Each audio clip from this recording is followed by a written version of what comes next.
अस्सलाम वालेकुम, कैसी हैं आप सब। उम्मीद है जी सारी बहनें बिल्कुल ठीक ठाक होंगी, शहज़ादियाँ अपने घरों में खुशबाश होंगी। तो जनाब इतने दिनों के बाद मेरा व्लॉग आ गया आप लोगों के सामने। मुझे आप लोग इतने कमेंट्स कर रहे थे, मैसेज कर रहे थे। अच्छा, मेरी आवाज़ को ना आप लोगों ने प्लीज़ इग्नोर करना है, क्योंकि आपकी आपी की आवाज़ इतनी भारी हो गई है, गला इतना ज़्यादा ख़राब हो गया ना। चलें जी, इग्नोर करें इस चीज़ को। तो यहाँ पे ये जो फैब्रिक आपको नज़र आ रहा है, अपनी शहज़ादी बहनों के साथ मैं डिज़ाइनिंग शेयर करने वाली हूँ। और ये शादियों के लिए, जो मैंने आपको बताया था ना कि शादी का फंक्शन आने वाला है खाला की तरफ, मामू की तरफ, तो बस ये उसी की तैयारी के लिए मैंने फैब्रिक निकाला था। और एक और बात बताऊँ आपको, स्टिच हो गया, ठीक है। डिज़ाइन बड़ी जल्दी आप लोगों के सामने आएगा। ये वाला फैब्रिक मैंने यूज़ करना है, सारी लेसेस भी आपको दिखा। और शहज़ादियों, ये वाले फैब्रिक में मैं तीनों बेटियों के डिज़ाइन बनाऊंगी, तीनों बेटियों के ड्रेस तैयार करूंगी। 2 पीस मैंने कपड़ा लिया है, गुल अहमद का फैब्रिक का, ठीक है। सारा कुछ साथ साथ बता रही हूँ।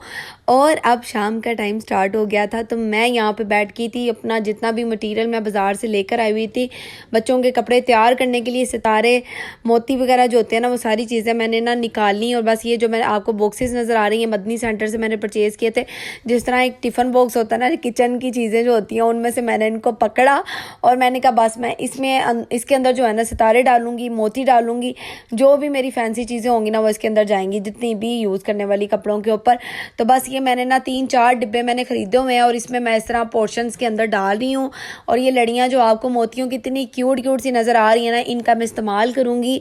बस ये आप लोगों का इंतज़ार जल्दी ख़त्म हो जाएगा, डिज़ाइनिंग भी आप लोगों के सामने आ जाएगी, लेकिन आहिस्ता आहिस्ता ही अब आएगी ना। अब आपको तो पता है। अच्छा, मैंने तो आप लोगों को बताया नहीं कि मैं इतनी ज़्यादा परेशान थी, मैं इतनी ज़्यादा, मेरी तबीयत भी ख़राब रह चुकी है। और मेरा बेटा जो है मोहम्मद इब्राहिम, वो बहुत ज़्यादा बीमार रह चुका है, इन दिनों बहुत बीमार हुआ है। और मैंने ना आप लोगों को अपडेट देनी थी, उसके बारे में भी बताना था, सॉरी आप लोगों को, लेकिन बस टाइम नहीं मिल रहा था। बच्चे में इतने ज़्यादा हम लोग अपसेट थे ना कि कुछ समझ नहीं आ रही थी। उसको ये था कि उसको लूज़ मोशन, बुखार, गला ख़राब और साथ में वॉमिटिंग वगैरह का इशू चल रहा था। और अभी तक है इस तरह का इशू। और बस डॉक्टर हमारा जो है ना छुट्टियाँ ख़त्म करके आने वाला, फैमिली डॉक्टर, उनको चेक करवाएंगे। तो ये ईद से पहले का थोड़ा सा व्लॉग शेयर कर रही हूँ आप लोगों के साथ, जो कि रमज़ान का था, खूबसूरत सा व्लॉग। और इन दिनों इतनी ज़्यादा रौनक होती थी ना, मज़ा आ जाता था अफ्तारी बनाने का भी। तो यहाँ पे ओबियसली मैं बना रही थी अपनी हस्बैंड के लिए अफ्तारी, अपने घर वालों के लिए अफ्तारी, अपने लिए अफ्तारी। तो पकौड़े शकौड़े के दिन भी बड़े अच्छे थे जब हम लोग बना रहे थे। वैसे इतना ज़्यादा टाइम नहीं हुआ, थोड़ा सा ही अरसा गुजरा है। और शहज़ादियों, ये जो आपको कटलेट्स वगैरह नज़र आ रहे हैं, इनकी रेसिपी मैंने ऑलरेडी आप लोगों के साथ शेयर की हुई है। हाँ, मैंने कर दी हुई है। तो बस मैं अब इनको निकाल के, ये फ्रीज़ के होते हैं ना, मैंने तो जब मैंने बनाने होते हैं ना तो पहले निकाल लेती हूँ, जैसा कि मैं हर दफ़ा आपको बताती हूँ। और मुझे आप लोगों ने कमेंट करके ये ज़रूर बताना है कि अब मेरी आवाज़ जो है ना, अब आपको कितनी बुरी लग रही थी। और कुछ लोग तो बड़े खुश हो रहे होंगे कि आप ही की आवाज़ को शुक्र है, इसकी आवाज़ तो ख़राब हुई है।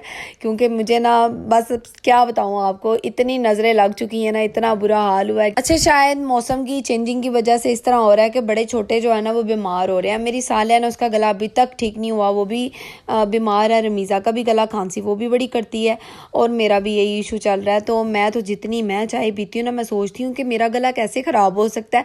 क्योंकि अक्सर ख़वातीन चाय जो पीने वाली होती है ना, उनके गले इतने ख़राब नहीं होते। चाय हमेशा गले को ठीक करती है। तो बस हो गया होगा कोई ना कोई मेरे से कोई अमल इस तरह का कि बस गला ख़राब हो गया। अच्छा जी, यहाँ पे मैंने इफ्तारी की सारी तैयारी कर ली थी। और तैयारी करने के बाद बस मैं, ये मेरा ख्याल है कि ये चांद रात वाले दिन का, हाँ, ये चांद रात वाले दिन का व्लॉग होगा। और ये उस दिन का मैंने रिकॉर्ड किया हुआ था। और ये जो आप लोगों को छोटे छोटे चिकन के पीसेस ग्रीन कलर के नज़र आ रहे हैं, ये मलाई बोटी वाला मिक्सचर था, जो कि मैंने फ्रीज़ कर लिया था फ्रिज में। और अब मैंने ना इसको निकाला है। मैंने कहा इसकी मैंने कोई मलाई बोटी वगैरह नहीं बनानी, मैं इसके ऊपर थोड़ा सा डालूंगी मैदा और इसकी कोटिंग करूँगी और बस इसको फ्राई कर लूँगी। इस तरह की चीज़ें आप इस तरह भी इस्तेमाल कर सकती हैं। ज़रूरी नहीं कि मलाई बोटी वाला मिक्सचर जो है वो मलाई बोटी ही उसकी बने, कुछ और भी बन सकता है। और हम लोग देसी ख़वातीन हैं, हम लोग कुछ ना कुछ बनाते रहते हैं, रेसिपीज़ ट्राई करती रहते हैं। अच्छा, ये फ्राई पैन को भी आप लोगों ने प्लीज़ इग्नोर करना है। ये मेरे बर्तन है, मैं इनमें बहुत सारी ऐसी चीज़ें बनाती हूँ और मैं इनको फेंकती नहीं हूँ जल्दी। और समझ लें कि आपको शायद बुरा भी लगता होगा कि आप ही ये बर्तन क्यों नहीं चेंज करती। तो मैं पुराने बर्तन जो है ना, हालांकि मैं आपको अगर सच बताऊँ ना, तो मेरे बड़े अच्छे अच्छे बर्तन ना मेरे ऊपर वाले कमरे में, जो घर के ऊपर वाला कमरा है ना, वहाँ पर रखे हुए हैं। तो मैं यूज़ नहीं करती उनको। लेकिन जो चीज़ मुझे दिल के करीब होती है ना, जिसमें मुझे आसानी लगती है उसकी मैं जान नहीं छोड़ती। ले जनाब, ले शहजादियों, ईद का व्लॉग स्टार्ट हो गया है और ये फर्स्ट डे का व्लॉग है। रमीज़ा और मैंने सालिया को ये वाला ये वाला ड्रेस पहना दिया था। सारी चीज़ें आप लोगों को नज़र आ रही हैं, चूड़ियाँ शूड़ियाँ, जूते वगैरह, कलरफुल से ड्रेस और प्लेन फैब्रिक। आपको पता है बाज़ दफ़ा कितने प्यारे लगते हैं। तो जब मैंने इनको ये पहनाए ना, ये तो शहजादियाँ लग रही थी, ये नहीं कि मेरी बेटियाँ थी। माशाल्लाह बच्चे सारे बड़े प्यारे होते हैं और ईद वाले दिन तो सारे चमक दमक रहे होते हैं, सारे बड़े छोटे जो है ना वो प्यारे लग रहे होते हैं क्योंकि साफ़ सुथरे बने होते हैं ना।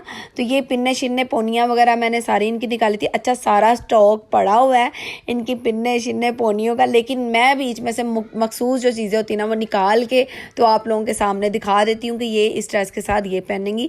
और किसी दिन टाइम मिला ना तो इनकी सारी एसेसरी जो भी पिन्ने शिन्ने पोनियाँ वगैरह हैं ना उसका मैं सारा एक व्लॉग बनाऊँगी। उनकी सेटिंग किस तरह करती हूँ, किस तरह से रखती हूँ वो भी दिखाऊँगी। तो यहाँ पे कुछ मेहमान आए हुए थे, मसलन मेरी कज़न है, उनके बच्चे आए हुए थे। जैसा कि आपको पता है कि ये ईद पैसों की होती है और इस दिन जो है ना छोटे छोटे बच्चे आके ईदियाँ ले रहे होते हैं। तो ये आई हुई थी और ये वाला जो ड्रेस आपको फुल फ्लेयर वाला नज़र आ रहा है ना, ये मैंने फर्स्ट डे पहना था क्योंकि ये सिंपल ड्रेस था, इसके ऊपर कोई लेसिस वगैरह का इस्तेमाल नहीं था और ये मुझे पहनने में इतना ज़्यादा इजी लगा, मुझे बड़ा अच्छा लगा, बड़ा अच्छा फील सा हो रहा था, ऐसे जैसे मैं हवा में उड़ी। जब इंसान पतला सा हो जाए, दुबला सा हो जाए ना तो वो कुछ ज़्यादा ही अच्छा फील करना स्टार्ट कर देता है।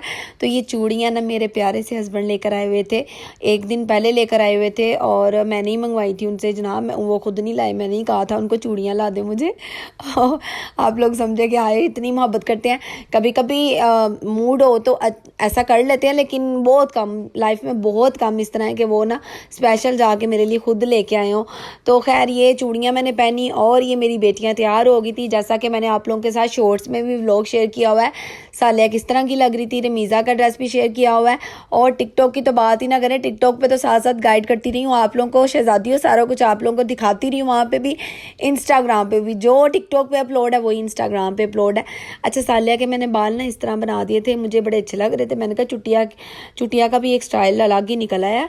तो बस, और इनकी मेहंदियाँ शादियाँ आप लोगों ने देखी थी। मेहंदी का व्लॉग तो मैंने डाला ही नहीं, चांद रात का जो मैंने इनको मेहंदी लगाई थी।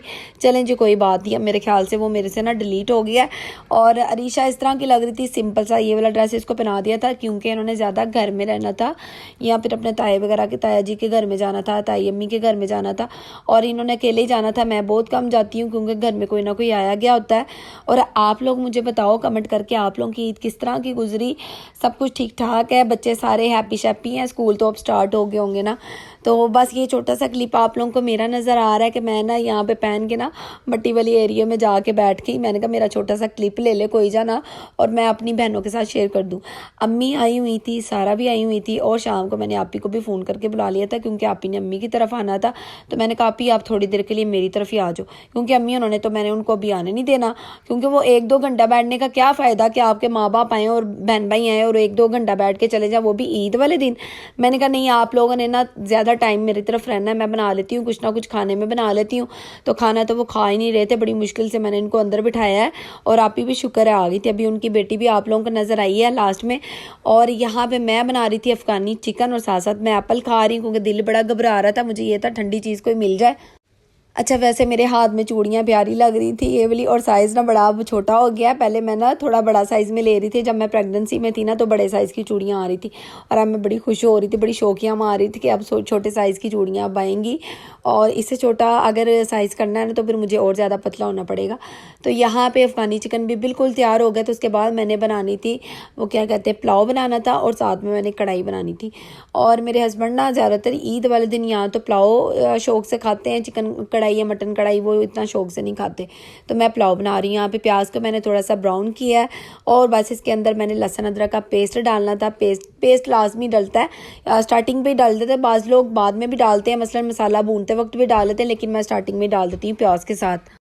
अच्छा, यहाँ पे ना मैंने इसको ज़्यादा ब्राउन नहीं करना था, थोड़ा सा ही मसलन वाइट लुक में रखना था क्योंकि मेरे हस्बैंड मुझे कह रहे थे ज़्यादा डार्क ना कर देना। मैंने ज़्यादा काला काला सा जो पुलाव होता है ना वो खाना नहीं है शौक से, तो मैं बड़ा ख्याल से कर रही थी कि ध्यान से कर रही थी कि ये चीज़ मेरे से कहीं गलती ना हो जाए। बस टमाटर वगैरह डाले हैं, सब्ज़ मिर्चें कुटी हुई डाल दी हैं मैंने। और एक तरफ मैंने रायते का सामान रखा हुआ है क्योंकि दही, पुलाव, बिरयानी दोनों के साथ जो है ना दही लाजमी होता है। दही की चटनी समझ लें, दही का रायता समझ लें, इस तरह की चीज़ लाजमी बनती है। तो मैं ज़्यादातर ना ज़ीरा वगैरह डालती होती हूँ दही के अंदर, लेकिन आज मैंने और चीज़ डालनी थी। और ये अब ना मैं यहाँ पे इस पॉइंट पे आके मैं डाल रही हूँ सूखा धनिया का पाउडर, साथ में काली मिर्च मैंने ऐड की है, साथ में मैंने ज़ीरे का पाउडर डाला। तीनों चीज़ें डालेंगे ना पुलाव बड़ा ही टेस्टी, बड़ा मज़े का बनता है। और सब्ज़ मिर्ची मैंने कम डाली क्योंकि मैंने काली मिर्च ज़्यादा डालनी थी। बस ये अब इसके अंदर पीसीस डालने हैं। और इतना ज़्यादा मैंने मटन वाला ये नहीं पुलाव बनाया था, जितना घर में पड़ा हुआ था ना मैंने उसी में मसलन किया है। अब खुल के अगर बात करें तो मैं आपको आसान लफ्ज़ों में बता रही हूँ, ठीक है, कि मैंने इतना ज़्यादा पुलाव नहीं बनाना था क्योंकि बच जाता है जनाब, इतना ज़्यादा फिर बच जाता है, फिर अगले दिन खाने को दिल नहीं करता। और मेरे घर में ना सालन भी अगर मैं आपको जितना नज़र आएगा ना तो ये मेहमानों को आगे सर्व करने के बाद भी मेरा बच जाना था। तो बस इसके अंदर मैंने थोड़ा सा दही ऐड किया और ये इसका मसाला बिल्कुल रेडी हो गया। अब इसके अंदर चावल जाएंगे। चावल वगैरह मैंने पहले ही भिगो के रख दिए थे, पुराने चावल मैं यहाँ पे यूज़ कर रही हूँ। आप लोग मुझे बताइएगा ज़रूर कि आप लोगों ने ईद के पहले दिन खाने में क्या बनाया, कुकिंग शुकिंग क्या की, या फिर आप लोग अपनी अम्मियों की तरफ चले गए थे, अपने माँ बाप की तरफ चले गए थे, पेरेंट्स की तरफ। तो मैं तो सेकंड डे जाती होती हूँ और आप लोगों को बताती भी होती हूँ कि सेकंड डे ही ईद का, चाहे बड़ी ईद हो या छोटी ईद हो, मैंने जाना सेकंड डे अपनी अम्मी की तरफ ही होता है, फर्स्ट डे मैं कहीं भी नहीं जाती। तो बस यहाँ पे मैंने राइस डाल दिए थे, पानी भी पहले डाला था, जाहिर सी बात है पानी पकने लगा है तो राइस इसमें शामिल किया। तो आप दूसरी तरफ मैं कढ़ाई रखने लगी। मुझे बड़ा मना कर रही थी आपी भी अम्मी भी कि ना बनाओ, किसी ने नहीं खानी। तो मैंने कहा मैं थोड़ी सी बना लेती हूँ। थोड़े चिकन का मैंने अफ़गानी बना लिया और थोड़े चिकन का मैंने कढ़ाई का सालन जो है ना वो तैयार कर लिया। अब बस चावलों का पानी खुश्क हो गया तो इसके अंदर थोड़ा सा येलो फूड कलर डालूंगी और इसको दम पे रख दूँगी। अच्छा, एक और चीज़ शहज़ादियों, प्लीज़ आप लोगों ने ना मेरे लिए दुआ करनी है और मेरे बेटे के लिए भी करनी है, सालिया के लिए भी करनी है। और जब भी आप पिक्चर्स वगैरह वीडियो वगैरह देखा करें सालिया की भी या कुछ भी, तो माशाल्लाह ज़रूर कहा करें, क्योंकि बच्चों को ना बड़ी जल्दी नज़र लग जाती है तो सालिया ना बीमार हो जाती है। और इब्राहिम तो बहुत ज़्यादा बीमार हुआ है और आज मैंने उसको डॉक्टर के पास लेके जाना लाजमी, 2 दिन से लेके जा रहे हैं उसको। और उसको ड्रिप वगैरह भी लगी थी और बस अल्लाह करे जल्दी से वो ठीक हो जाए, क्योंकि बच्चे जब ठीक होते हैं ना तो मदर्स भी ठीक हो जाती हैं और बच्चे ठीक ना हो तो माएँ बीमार हो जाती हैं, सारी सारी रात फिर जागती हैं, वैसे भी जागती हैं और फिर बस बच्चा बीमार होना तो वो सोता नहीं है। उसको इब्राहिम को ना तलखी वगैरह हो रही है रात को, इंजेक्शन अगर डॉक्टर की तरफ से लगता है ना तो उसकी तबीयत और ज़्यादा ख़राब हो जाती है। तो ये जो दही की अभी आप लोगों ने चटनी देखी है ना, इसकी रेसिपी मैंने किस तरह से बनाया है ये भी मैं आप लोगों के साथ शेयर करूँगी जल्दी। और बस यहाँ पे चिकन कढ़ाई भी बिल्कुल रेडी हो गई थी। मैंने थोड़ा सा इसका तरीका चेंज मसलन किसी और तरीके से बनाई है, बड़ी मज़े की बनी थी, क्रीमी टाइप की। और घर में जितनी भी चीज़ें पड़ी होती ना उनके साथ मैंने इसको तैयार किया है। तो बस इसका भी आप लोगों को बता दूँगी जल्दी। और खाना वगैरह रेडी हो गया था, हम लोगों ने फिर खाना वगैरह खाया, मुझे निकाल के बाकी सब ने। तो होपफुली आपको छोटा सा प्यारा सा व्लॉग ज़रूर पसंद आया होगा। अपना आप लोगों ने बहुत सारा ख्याल रखना है और दुआ करनी है कि आपके आप ही जल्द अज जल्द व्लॉग अपलोड किया करे, एक दिन बाद, एक दिन छोड़ के, या हो सकता है डेली। तो बस डेली वाली रूटीन भी बन जाएगी, क्योंकि पहले तो मैं डेली अपलोड करती थी। अपना बहुत सारा ख्याल रखिएगा, दुआ में याद रखिएगा। अल्लाह हाफिज़।